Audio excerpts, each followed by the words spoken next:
présentation du rapport sur la situation mondiale de la presse, la liberté de la presse, présenté par Reporters sans frontières, et dans lequel aujourd'hui nous sommes assez satisfaits du rang mondial du Sénégal qui gagne quasiment 22 places et sur lequel les experts qui ont travaillé sur ce rapport ont salué la démarche de réforme entamée par les autorités qui reprennent les conclusions des médias pour accompagner les entreprises de presse, les acteurs des médias à sortir de l'informel, à garantir une plus grande viabilité économique et aussi la démarche des autorités qui, depuis leur arrivée, essayent autant que possible de judiciariser les affaires dans lesquelles les journalistes peuvent être impliqués. À partir de ce point, maintenant, vous me permettrez d'entamer la présentation de ce premier rapport sur la réforme du secteur de la communication, des indépendances à nos jours, que le Sénégal porte enfin pour la première fois. Et depuis ces 25 dernières décennies, ces initiatives quand même qui viennent mettre en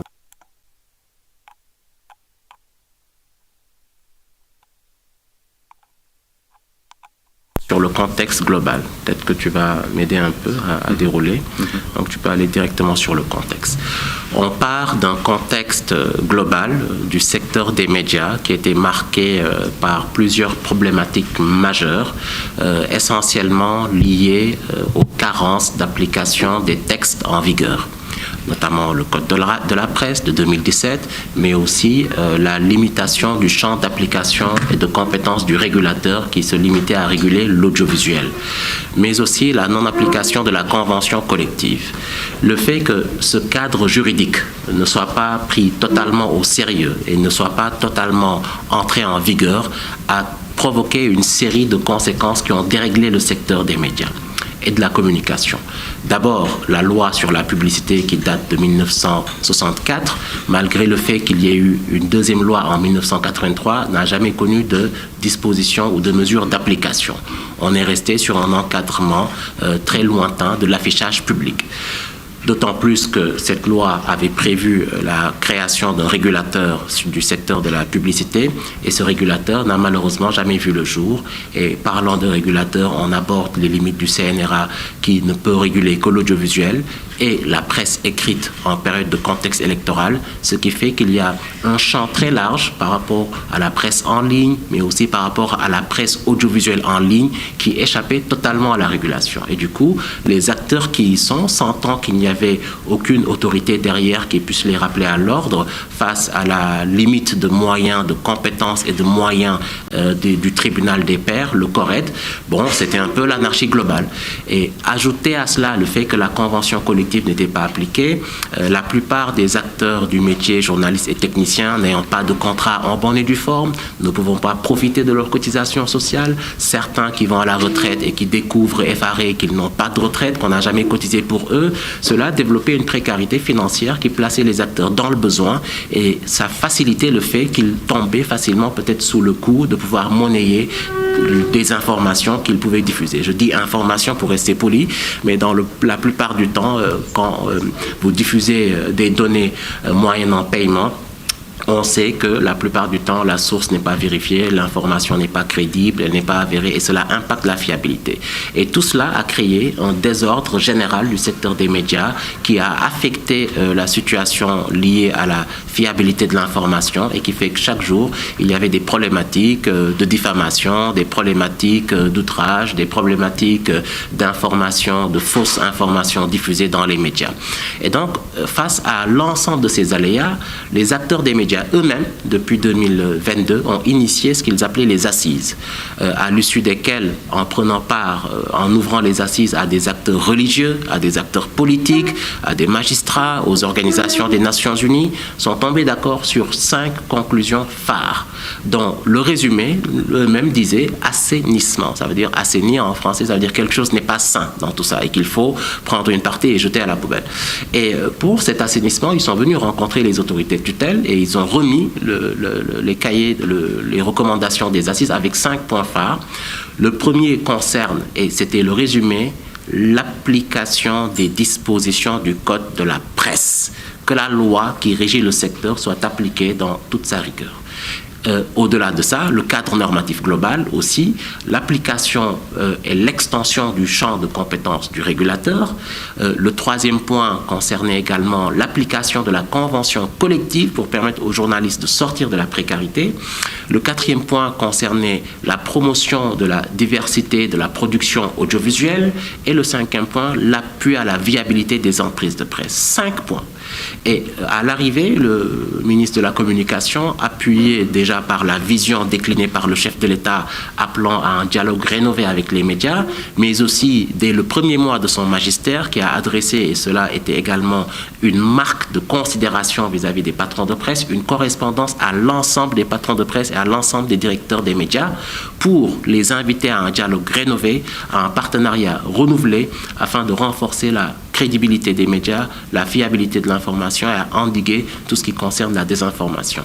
Mais aussi à appeler les patrons de presse à la responsabilité financière face à leurs engagements vis-à-vis de leurs employés, vis-à-vis de l'État, mais vis-à-vis des deniers publics qui constituent l'ensemble des fonds qui appuient le développement des entreprises de presse. Et à partir de ce moment, le processus a démarré. D'abord, le ministre de tutelle a initié une rencontre avec les acteurs des médias à la Maison de la Presse, ça c'était le mois d'août 2024 déjà, avec le CEDEPS qu'il a reçu, avec Appel qu'il a reçu, avec l'ACAP qu'il a reçu, avec la Convention des jeunes reporters qui ont aussi été reçus par le chef de l'État et qui ont présenté à l'époque un rapport effarant de la situation des travailleurs du secteur des médias avec un pourcentage très faible de 10% de journalistes et de techniciens jeunes reporters qui prétendaient ou qui disaient avoir un contrat ou un bulletin de salaire, 10%. Et donc, à partir de ce moment, la première phase, c'était pour faciliter tout le processus d'identification et de cartographie des médias, parce que c'est l'État du Sénégal, mais l'État n'avait aucune information consolidée du secteur des médias.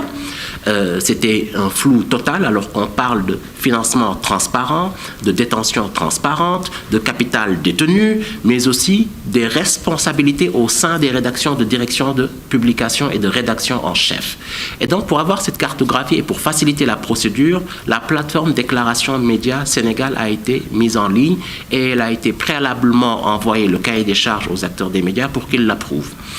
Et donc, du mois d'août jusqu'au mois d'octobre, à l'issue de la publication de la première liste, il y avait à peine 300 médias inscrits. 300 médias inscrits. Ça veut dire que les médias ont quand même eu quasiment 8 mois pour mettre des informations très basiques qu'on demandait sur vos employés qui est votre DIRPUB, qui est votre REDCHEF, où est son CV, avez-vous un quitus fiscal, quel est votre registre de commerce, quel est votre capital, etc.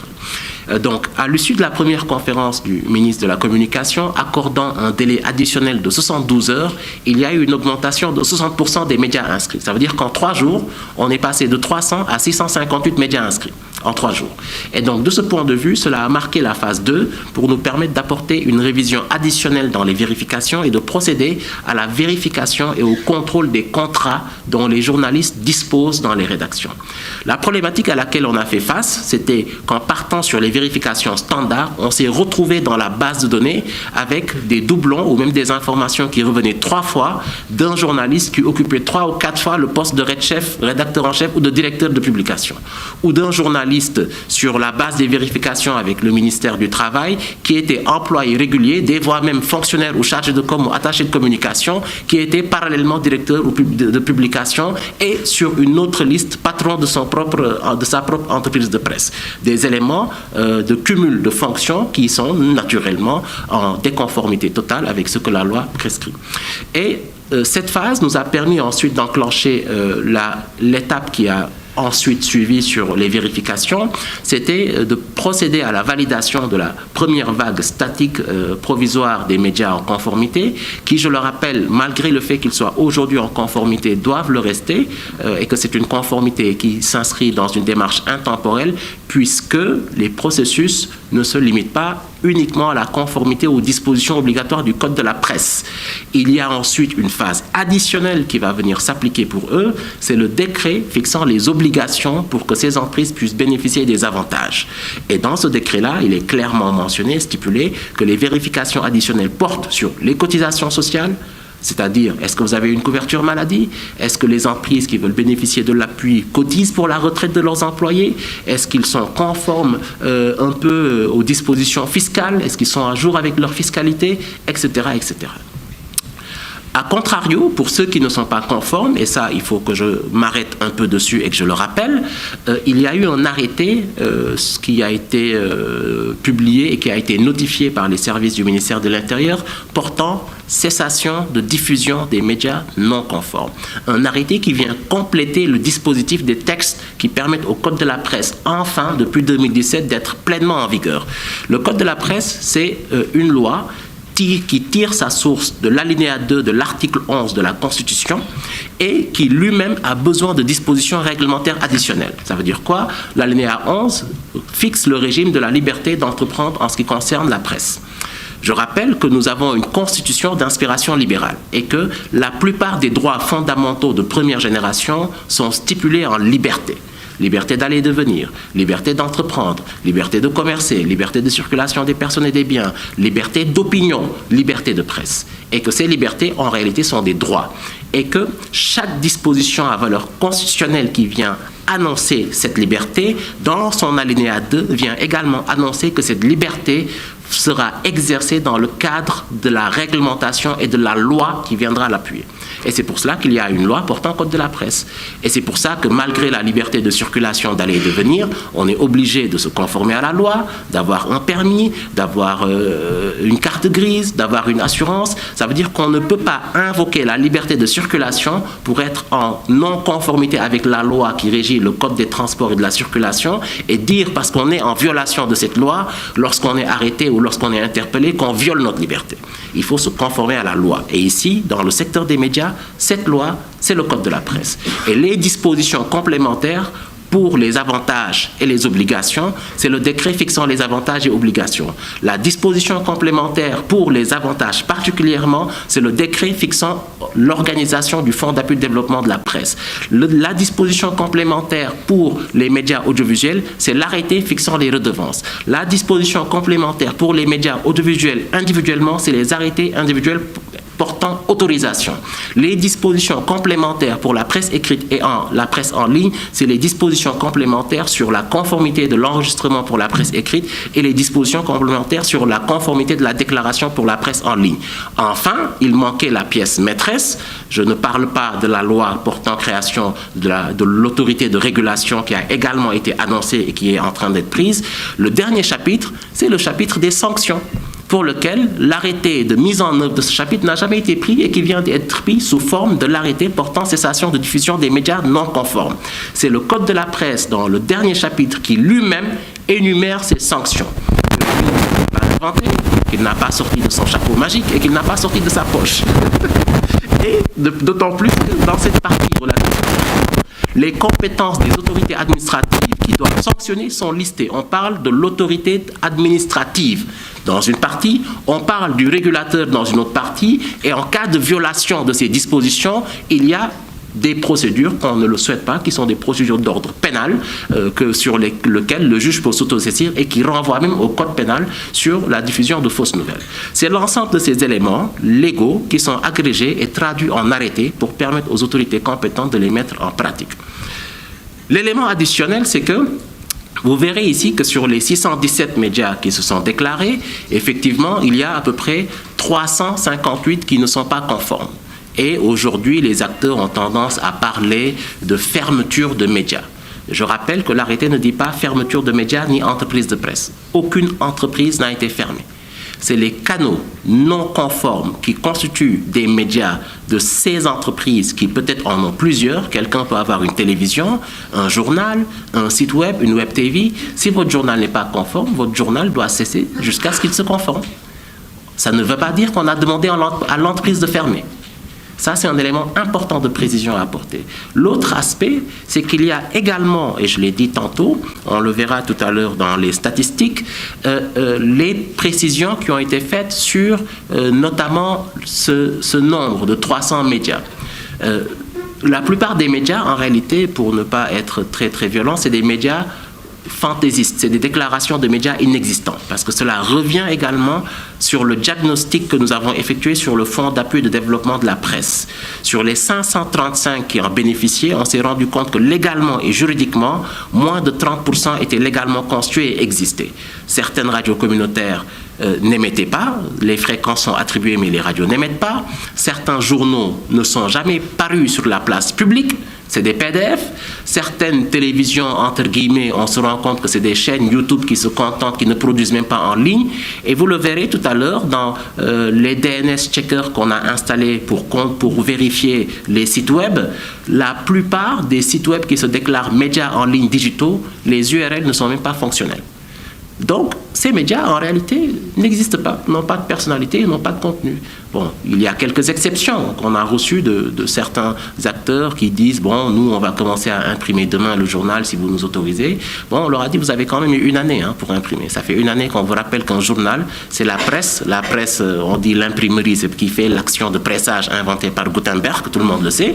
Il faut presser, imprimer, tirer pour qu'on voit votre journal. S'il ne paraît pas et que vous faites un tract dans votre chambre ou dans votre appartement, vous avez tout ce que vous voulez, mais vous n'avez pas de journal.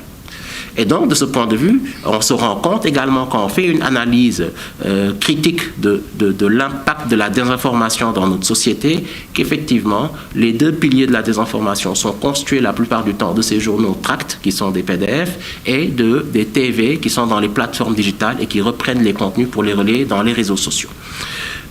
Nous passons ensuite au prochain slide sur la répartition en ce qui concerne les mesures pour les radios communautaires tout à l'heure que j'ai un peu élucidé.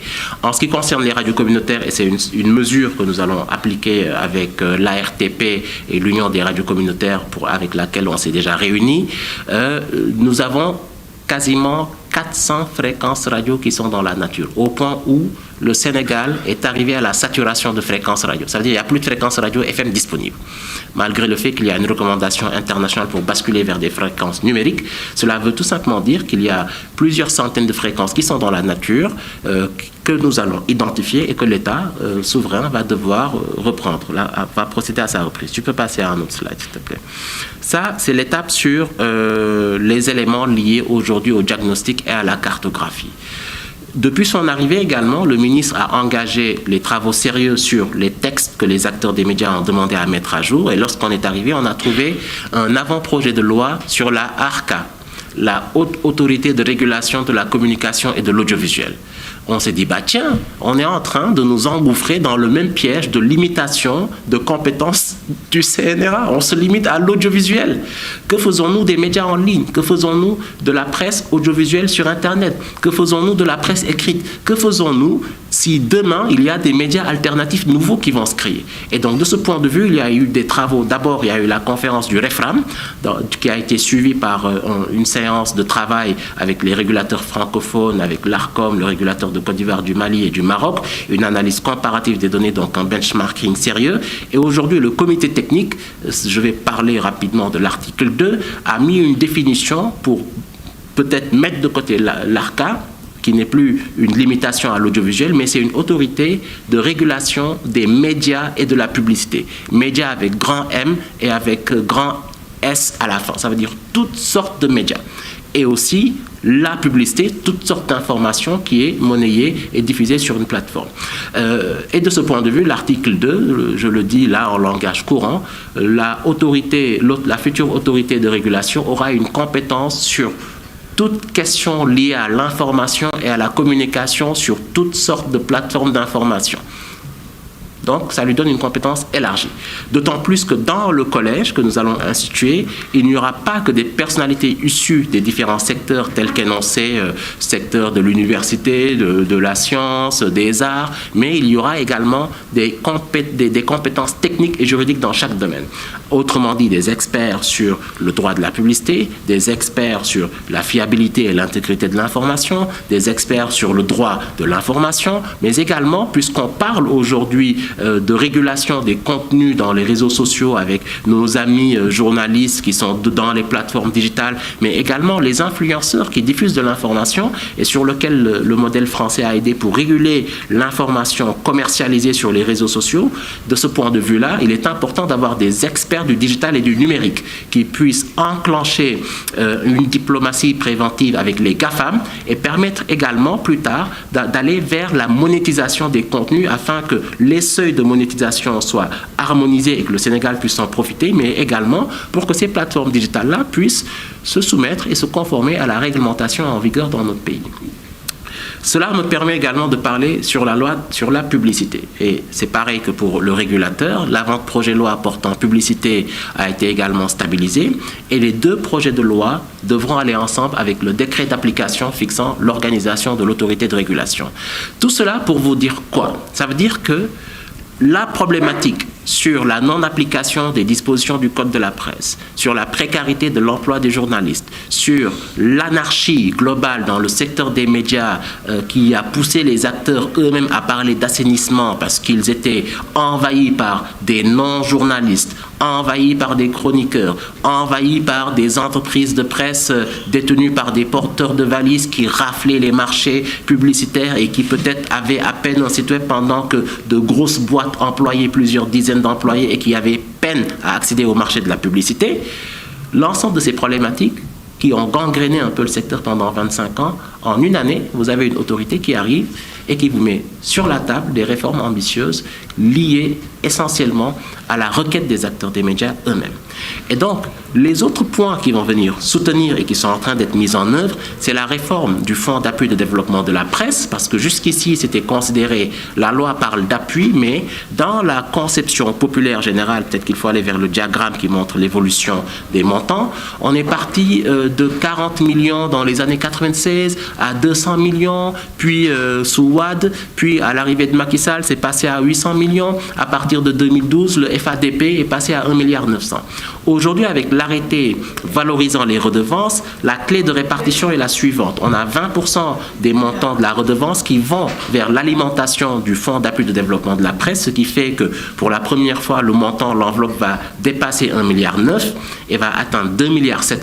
Ces mesures nouvelles ont été inscrites à l'issue de l'arbitrage budgétaire et devraient intervenir dans la loi de finances rectificative pour le second semestre 2025 et vont permettre aujourd'hui, en plus d'avoir apporté un tri sur ceux qui sont légalement constitués et d'avoir drastiquement eu une cartographie plus réaliste de la matrice des entreprises conformes, on est passé de 535 à 258 et une enveloppe qui augmente. Cela veut dire que tout simplement, l'enveloppe financière impactant directement les entreprises de presse sera plus conséquente.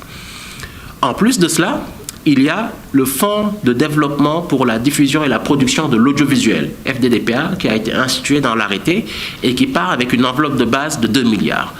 La problématique est la suivante. Nous voulons avoir un relèvement qualitatif de la production dans les médias audiovisuels et de l'information. Nous savons que la production coûte cher et que c'est pour cela plusieurs médias vont vers des formats sit and talk où on est assis de 8h à 18h et qu'on parle de faits de société avec des experts approximatifs sur des questions qu'ils maîtrisent approximativement et ensuite de 18h à minuit avec d'autres experts qui les remplacent et qui viennent parler aussi très approximativement de sujets politiques. L'idée pour nous, c'est qu'aujourd'hui, si on veut relever la qualité de la production, il faut que l'État puisse accompagner ceux qui sont dans le secteur de l'audiovisuel à avoir et les ressources, et les équipes, et le matériel, mais également le coût de déploiement. Déployer un journaliste, un cadreur, un technicien à Kédougou, à Saint-Louis, à Kolda pour faire des reportages, des documentaires sur l'agriculture, l'exploration minière, la pêche artisanale, la pêche industrielle, c'est coûteux. Et de ce point de vue-là, il était important de placer ce fonds. Et ce fonds-là a été annoncé par le Code de la presse également, je le rappelle. Et ce n'est que maintenant, pour la première fois, que nous avons le décret d'application et les ressources financières qui viennent s'appuyer sur cela. Enfin, et le dernier point sur les réformes concerne également la convention collective. Et il est important que je m'arrête ici. Je l'ai dit tout à l'heure dans le rapport des jeunes reporters, et on l'a découvert dans la base de données que nous avons créée via DMS, lors du lancement de la plateforme, sur la partie des contrats, jusqu'en octobre, on avait 0 contrat. Lorsqu'on a donné 72 heures au mois de décembre et qu'on a mis des vérifications additionnelles, sur 650 médias, il y a eu 127 médias qui ont enfin pu prouver qu'ils employaient des journalistes. 127 sur 600. Ça veut dire qu'aujourd'hui, si vous vous prétendez entreprise, vous êtes une entreprise, vous employez un personnel. pour faire du profit. Mais au moins, vous devez être en mesure de prouver que vous employez du monde. Si on se limitait uniquement à ce critère d'employabilité qui est obligatoire et qui est fixé par le Code de la presse, si on fait 127, 600 moins 127, ça veut dire qu'il y a 400 médias qui ne sont pas conformes, 400 entreprises de presse. Donc si on voulait avoir une application rigoriste, je veux dire les gens parlent de 300, sur le critère du contrat uniquement, 600 moins 100, il y a presque 500 qui ne sont pas conformes. Donc 500 devraient cesser de diffuser. Si on applique le critère du capital, vous verrez tout à l'heure, on fera la simulation, on a des entreprises qui ont déclaré leur capital, on a joué à un jeu de contrôle inversé des données. On a appliqué le filtre, ceux qui ont déclaré avoir un capital de 250 000 à 0 francs. 250 000. Est-ce qu'une entreprise sérieuse, un média sérieux, peut dire qu'il a un capital de 250 000? S'il y a liquidation, comment il va payer les droits des travailleurs? Il y a quasiment 200 entreprises qui ont un capital inférieur à 250 000. Si on applique uniquement le critère du capital, c'est pareil. On a 400 entreprises qui ne sont pas conformes. Si on applique le critère du quitus fiscal, pareil. Certains ont essayé de mettre leur quitus fiscal à jour, mais le quitus et le bilan, c'est pareil. Et donc, ça revient à ce qu'on a dit tout à l'heure, qu'il y avait une problématique réelle d'existence juridique de certaines entreprises. Enfin, nous allons finir la présentation de ce rapport par les perspectives, et les perspectives concernent l'ensemble des acteurs des médias. Aujourd'hui, nous sommes dans une situation où nous avons un relèvement de l'enveloppe d'appui aux entreprises. Demain, peut-être que vous n'êtes pas au courant, mais parallèlement à ce travail-là, on avait mis sur la sellette l'ADPM, l'Agence pour le développement des petites et moyennes entreprises, qui a mobilisé une enveloppe de 400 millions pour accompagner dans une phase pilote 12 entreprises pour la restructuration financière qui les concerne. La signature de leur convention se fera demain et la plus petite enveloppe décernée au plus petit groupe est de 32 millions. Ça veut dire qu'aujourd'hui, il est important que ce contraste-là entre le discours sur la volonté ou pas d'endiguer les entreprises, d'étouffer, et la méthode aujourd'hui mise en œuvre par l'État pour accompagner ces entreprises qui est plus sérieuse, c'est vrai, qui demande plus de transparence, c'est vrai, qui demande plus de rigueur parce qu'il y a des mécanismes que l'ADPME a et que le ministère n'avait pas de vérification, premièrement, avec des procédures de décaissement des montants alloués, de vérification de la conformité de la destination des décaissements aux bénéficiaires, mais enfin de vérification de l'impact. Est-ce que le montant décaissé au profit de l'entreprise X a vraiment eu le résultat escompté? Et ça, c'est les experts de la DPME qui, plus tard, à la fin de cette phase pilote, vont rejoindre le conseil de gestion du Fonds de développement de la presse, du Fonds d'appui pour le développement de la presse, vont pouvoir mettre en œuvre au niveau de ce fonds-là. Enfin, il y a une toute petite parenthèse, parce que vous entendez tous parler du rapport sur le fonds Covid par rapport à des deniers publics que des acteurs auraient reçus et qu'ils sont aujourd'hui obligés de justifier et de rendre compte. Mais les conventions publicitaires, c'est des deniers publics. Le FADP, c'est des deniers publics. Si on avait une autorité administrative vraiment problématique qui voulait vraiment s'en prendre aux patrons de presse et aux médias, il aurait tout simplement suffi de dire à la Cour des comptes, s'il vous plaît, ces deniers publics sont allés où? Rendez compte? Simple comme bonjour. Et donc, aujourd'hui, il est important que l'opinion sache que l'objectif final, c'est enfin d'arriver à une cartographie dans laquelle on a les vrais acteurs des médias qui font du vrai journalisme, qui sont dans le secteur, qui bénéficient d'appuis conséquents vis-à-vis de leurs entreprises et que les mécanismes de contrôle de cet appui puissent être effectifs afin que jusqu'à la fin de la chaîne, le journaliste et le reporter qui est à la fin puissent bénéficier de cet accompagnement. Et donc, c'est dans ces mots-là que je vais passer à la deuxième phase pour vous faire une démonstration un peu stimulée des outils que nous utilisons pour vous montrer un peu les réalités du secteur.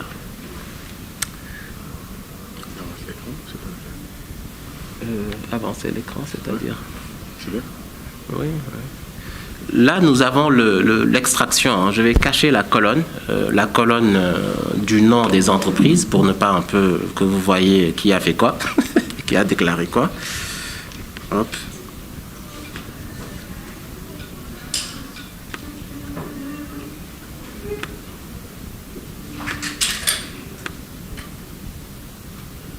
On est sur DMS.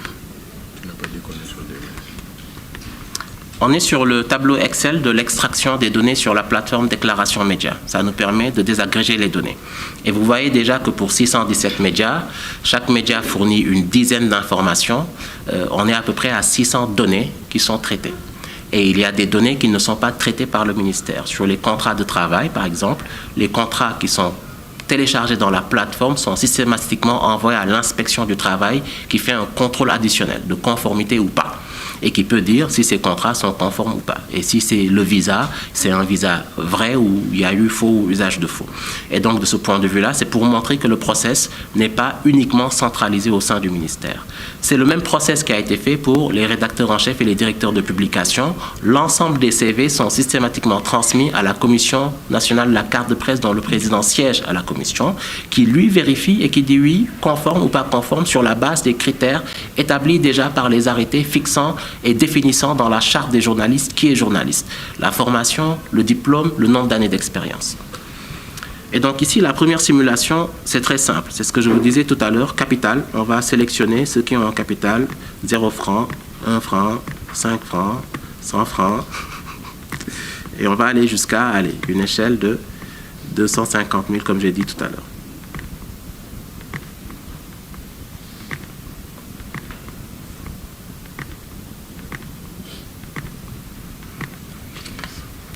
En activant ce filtre, comme j'ai dit tout à l'heure, sur 614, il y en a une centaine qui ne remplissent pas le seuil minimal du capital.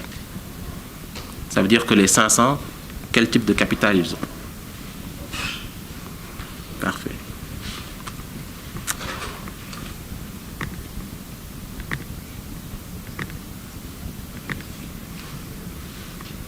Pareil.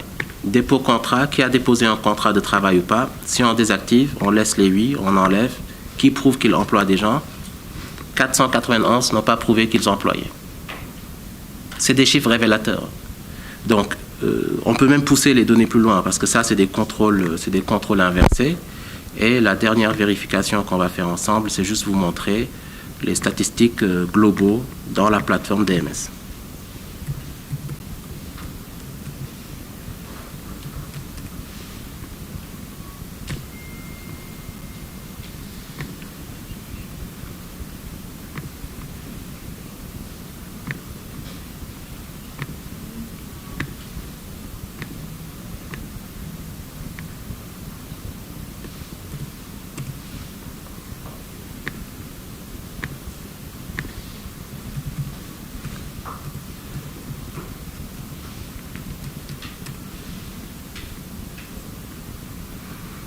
Là, on est dans la plateforme, vraiment.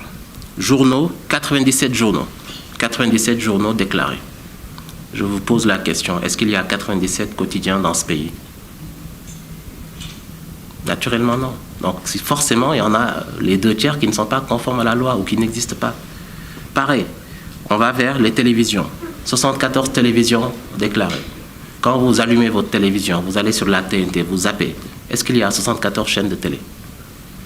Il n'y en a pas. Donc plus de la moitié, ce n'est pas des médias. Pareil pour les radios. 253 radios. Vous prenez votre temps, vous sillonnez les 14 régions, vous allumez les fréquences. Est-ce qu'il y a 253 radios? Enfin, pareil, pour les sites web, vous faites le cumul. Ici, pour les sites déclarés. 251. C'est un WhatsApp qui s'affiche, hein? C'est toi? Oui. Oui.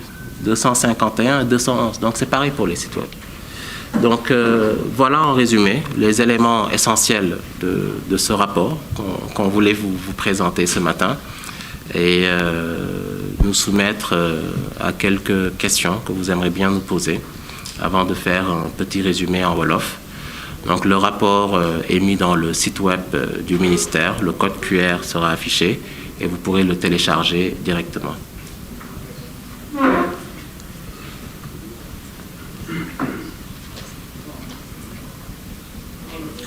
Tout de suite les questions.